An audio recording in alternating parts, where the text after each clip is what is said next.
21 sano ayuu Siyaad Barre idin gumaysanayay hawiyow.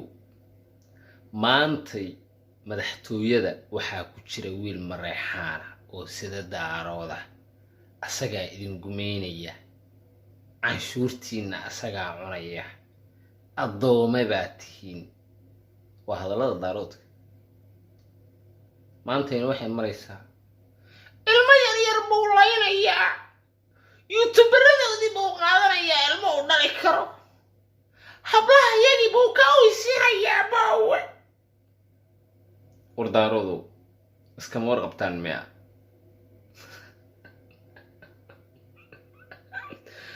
markii xaaladdu caadi tahay baqbaqdiina waa too much, markii gacan la idin saaranay wabaa